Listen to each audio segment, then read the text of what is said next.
പരിശുദ്ധ പരമദിവ്യകാരുണ്യത്തിന് എന്നേരവും ആരാധനയും സ്തുതിയും പുകഴ്ചയും ഉണ്ടായിരിക്കട്ടെ. പരിശുദ്ധ പരമദിവ്യകാരുണ്യത്തിന് എന്നേരവും ആരാധനയും സ്തുതിയും പുകഴ്ചയും ഉണ്ടായിരിക്കട്ടെ. പരിശുദ്ധ പരമദിവ്യകാരുണ്യത്തിന് എന്നേരവും ആരാധനയും സ്തുതിയും പുകഴ്ചയും ഉണ്ടായിരിക്കട്ടെ. പ്രിയപ്പെട്ടവരെ, നാളെ നാം ദൈവകരുണയുടെ തിരുനാൾ ആഘോഷിക്കുകയാണ്. ഉയർപ്പ് തിരുനാളിൻ്റെ 8-ാം ദിനം ദൈവകരുണയുടെ തിരുനാൾ സഭ ആഘോഷിക്കുന്നു. ഇതൊരു പുതിയ തിരുനാളാണ്. 2000 ആണ്ടിലാണ് വിശുദ്ധ ജോൺ പോൾ രണ്ടാമൻ പാപ്പ ഇതൊരു തിരുനാളായി സാർവത്രികമായി ആഘോഷിക്കുവാൻ തുടങ്ങിയത്. വിശുദ്ധ ഫൗസ്തീനായുടെ 699-ാമത്തെ ഖണ്ഡിക ഡയറിയിൽ പറയുന്നൊരു കാര്യമുണ്ട്. മകളെ, നിൻ്റെ സാധാരണ ബുദ്ധിക്ക് അപ്രാപ്യമായ എൻ്റെ കരുണയെക്കുറിച്ച് മുഴുവൻ ലോകത്തോടും നീ വിളിച്ചു പറയുക. ഈ ദിനം പാപികളുടെ അനുഗ്രഹത്തിൻ്റെ സങ്കേതമായ ഒരു ദിനമായി മാറണം. 2 കാര്യങ്ങൾ അവർ ചെയ്യണം: കുമ്പസാരിക്കണം, ദിവ്യകാരുണ്യം സ്വീകരിക്കണം. ദൈവകരുണയുടെ അനുഗ്രഹത്തിൻ്റെ നിമിഷങ്ങളാണിത്.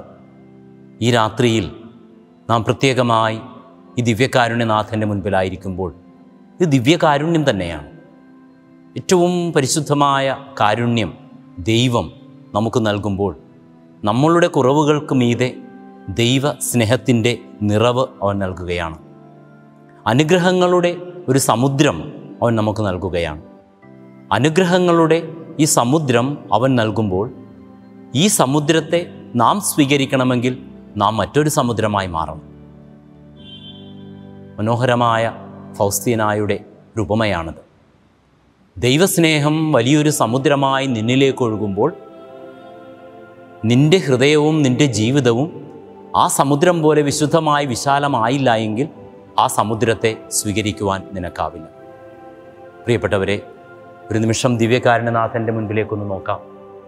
അവനെയൊന്ന് സൂക്ഷിച്ച് വീക്ഷിക്കുമ്പോൾ നമ്മിലുള്ള കരുണയുടെ, നന്മയുടെ, സ്നേഹത്തിൻ്റെ നീരുറവകൾ വറ്റിപ്പോയിട്ടുണ്ടോ എന്നുള്ളൊരു ചോദ്യം. ലഭിച്ചതെല്ലാം ദൈവത്തിൻ്റെ ദാനമാണെങ്കിൽ, അവൻ്റെ കരുണയുടെ പ്രതിഫലനമാണെങ്കിൽ എന്തേ എൻ്റെ ജീവിതത്തിൽ എനിക്ക് ഈ കരുണ പ്രകടിപ്പിക്കുവാൻ സാധിക്കുന്നില്ല? അമർത്തിക്കുലുക്കി നിറച്ചളന്നവൻ നൽകുമ്പോൾ ഇരുകരങ്ങളിലേക്കും നിറയുവോളമെന്നല്ല, നിറഞ്ഞു കവിയുവോളം അവൻ കരുണ വർഷിക്കുമ്പോൾ എന്തേ എനിക്ക് കരുണ കാണിക്കുവാൻ സാധിക്കുന്നില്ല? നമ്മുടെ ജീവിതത്തിലുള്ള ഓരോരുത്തരെയും ഒന്ന് ഓർക്കാം. ജീവിത പങ്കാളി, മക്കൾ, മാതാപിതാക്കൾ, സ്നേഹിതർ, ഇവരോടൊക്കെ കരുണയോടെ പെരുമാറുവാൻ നമുക്ക് സാധിക്കുന്നുണ്ടോ? അതോ സ്വന്തം ആഗ്രഹ പൂർത്തീകരണങ്ങളുടെ ഒരു ഉപകരണം മാത്രമാണോ അവരെല്ലാം? അങ്ങനെയാണെങ്കിൽ എപ്രകാരം എനിക്കൊരു മാറ്റം വരുത്തുവാൻ സാധിക്കും? ഈ ദൈവകരുണയുടെ ഞായറിലേക്ക് ഏതാനും നിമിഷങ്ങൾക്കുള്ളിൽ നാം കടക്കുമ്പോൾ അവൻ നമ്മെ തന്നിലേക്ക് ചേർത്ത് നിർത്തുകയാണ്. ഈ ദിവ്യകാരുണ്യനാഥൻ ഈശോയുടെ ഹൃദയത്തിലേക്ക് നമ്മെ ചേർത്ത് വയ്ക്കുന്നത് പോലെ നമ്മോട് ചേർന്ന് നിൽക്കുന്നവരെല്ലാവരെയും നമ്മുടെ ഹൃദയത്തോടൊന്ന് ചേർത്ത് വയ്ക്കാം. കുടുംബത്തെ പ്രത്യേകമായി ഒന്ന് ഓർക്കുക.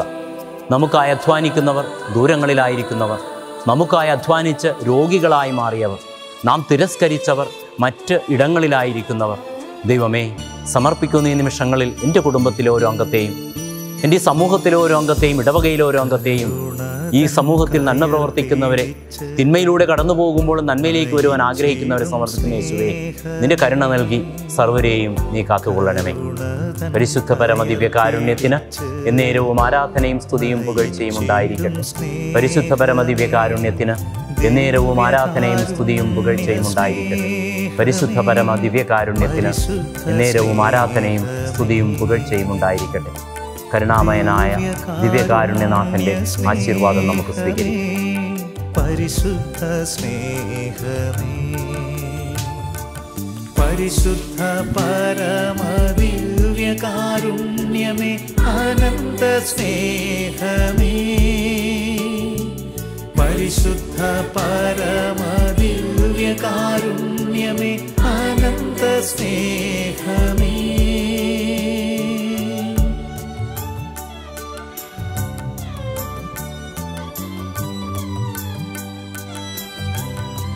പരിശുദ്ധ പരമദിവ്യകാരുണ്യത്തിന് എന്നേരവും ആരാധനയും സ്തുതിയും പുകഴ്ചയും ഉണ്ടായിരിക്കട്ടെ.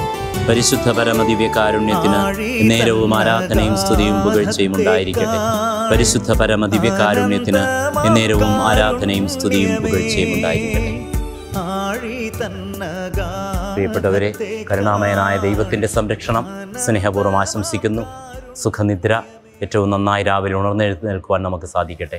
ഈശോ മിശിഹായ്ക്ക് സ്തുതിയായിരിക്കട്ടെ, ഇപ്പോഴും എപ്പോഴും സ്തുതിയായിരിക്കട്ടെ. കരുണതൻ കയർ പിടിച്ച് നയിച്ചിടും സ്നേഹമേ, ദിവ്യകാരുണ്യ സ്നേഹമേ, പരിശുദ്ധ സ്നേഹമേ,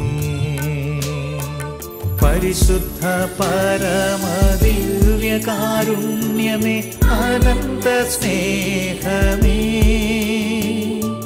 പരിശുദ്ധ പരമദിവ്യകാരുണ്യമേ, അനന്ത സ്നേഹമേ.